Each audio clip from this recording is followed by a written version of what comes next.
बरसाती कद्दू जो है किसान भाई करते हैं, लेकिन उसमें वैज्ञानिक और व्यवहारिक तकनीकी जब अपना के कद्दू की फसल की जाती है।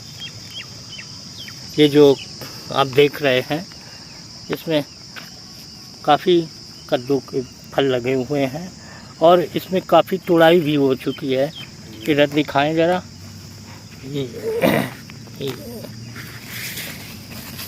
इसका साइज कितना कितना होता है? शायद निकल जाए 5 किलो तक का। 5 किलो। अभी तो छोटा टूट चुका, कल टूटा है। नहीं टूटा लगा। जायद में कद्दू की फसल जो बसंतकालीन के समय बुआई होती है तथा दूसरी वर्षाकालीन कद्दू की फसल जून जुलाई में बोई जाती है। बरसाती फसल में विशेष तौर से वैज्ञानिक एवं व्यवहारिक पहलुओं को यदि ध्यान में रखा जाए तो उत्पादन के साथ बाजार भाव अच्छा मिल सकता है। वैज्ञानिक तरीका तो किसान भाई अपनाते ही हैं कि उनके पैमाने पर फसल की अच्छी देखभाल की जाए, जैसे उर्वरक प्रबंध एवं कीट बीमारियों के साथ खरपतवार नाशी का इस्तेमाल। इनका अंधाधुंध प्रयोग वैज्ञानिक तकनीक के विपरीत इस्तेमाल करना प्रभावी कारक बनता जा रहा है। व्यवहारिक तरीकों की बात की जाए तो किसान इसको अमल में नहीं ला पा रहे हैं। इसके लिए कार्बनिक खादों का प्रयोग न करना, निराई गुड़ाई खुरपी से न करा के खरपतवार नाशियों का प्रयोग करना, यूरिया का अंधाधुंध प्रयोग करना जमीन व फसल के लिए घातक है। व्यवहारिक तरीके परंपरागत खेती की उत्कृष्ट तकनीकी है। गोबर की खाद एवं कार्बनिक खादें जमीन व फसल को लंबे समय तक पोषण देती हैं। कीट बीमारियों की संभावना कम होती है। कद्दू का लाल कीट, रस चूसक कीट के साथ बरसाती फसल में येलो मोज़ेक पीला चितवर्ण रोग की संभावना ज़्यादा रहती है। फसल जमाव हो जाए उसके 15 से 20 दिन बाद नीम ऑयल 60 मिलीलीटर प्रति टंकी तथा स्पेडाल 90 10 ml प्रति टंकी 8-10 दिन के अंतराल पर पानी छिड़काव करते रहना चाहिए और ध्यान रखना चाहिए कि ये छिड़काव पूर्णिमा व अमावस्या को अवश्य किया जाए और हो सके तो शाम के समय इस छिड़काव को करना बहुत आवश्यक है। फसल में जल भराव की स्थिति न होने दें। जल निकास का समुचित प्रबंध रखें। कद्दू की फसल नालियों की मेड़ लगाई जाती हैं, जैसा कि आप देख रहे हैं।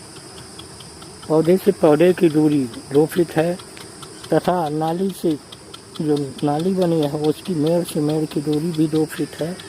इस तरह पौधों की रोपाई करते हैं जिससे सिंचाई में आसानी हो तथा जल निकास का समुचित व्यवस्था हो सके। पौधे के तने पानी के संपर्क में आने से फ्यूजेरियम विल्ट की समस्या आ जाती है। ये समस्या आने पर मिट्टी से सटे हुए तनों में झाग जैसा निकलता है। इसका अग्रिम नियंत्रण अवश्य करते रहना चाहिए।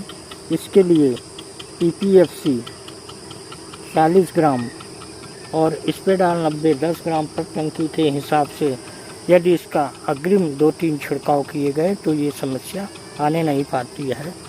लेकिन कुछ फसलों में कभी कभी दिखता है कि ये समस्या आ गई। उस स्थिति में किसान भाई क्या करें?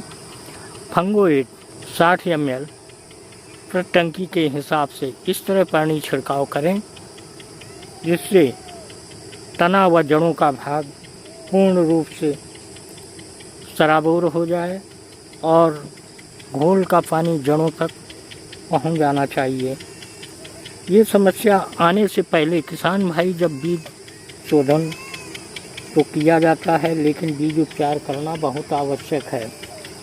बीज उपचार के लिए PPST 20 ml दवा को 50 ml पानी में मिला के प्रति किलो बीज के हिसाब से बीज उपचार कर लेना चाहिए।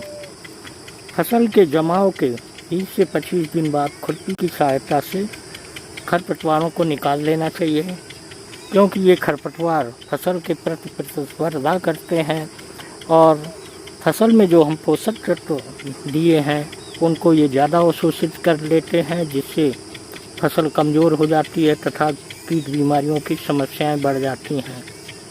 फसल को संतुलित पोषण के लिए किसान भाई ज़्यादातर यूरिया का इस्तेमाल करते हैं।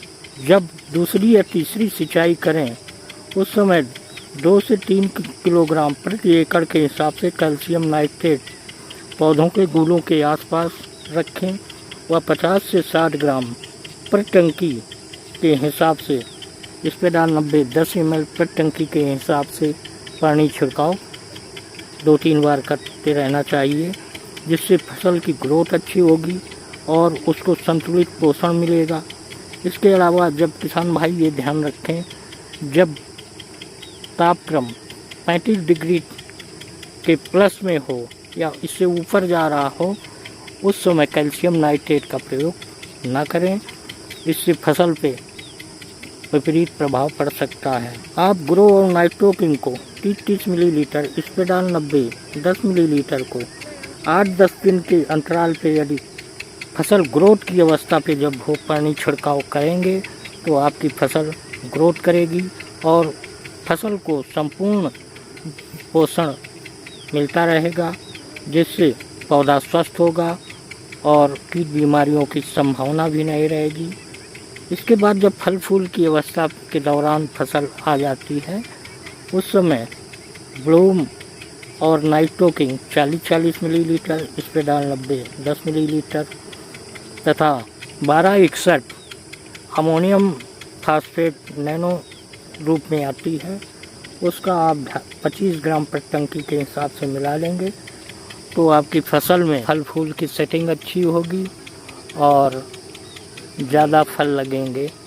तो इस तरह किसान भाई यदि अपने कद्दू की फसल की देखभाल करते हैं तो इससे अच्छा उत्पादन होता है तथा बाज़ार भाव यदि अच्छा हो उस समय इनको तोड़ के बाज़ार में पहुंचाते रहना चाहिए। यदि बाज़ार भाव कुछ कम हो तो इसको आप परिपक्व करके तोड़ के आप भंडारण कर सकते हैं। इस तरह जब आपकी फसल लगभग तैयार हो जाए और जब इनके पौधे हरे हों, उस समय आप एक और काम कर सकते हैं कि आगे आने वाली फसल के लिए हरी खाद के रूप में इसको ले सकते हैं, जिससे ज़मीन का कार्बनिक स्तर बढ़ेगा, ज़मीन भुरभुरी होगी और जल धारण क्षमता भी अच्छी बनेगी। तो इस तरह आप हरी खाद का भी इस्तेमाल कर सकते हैं।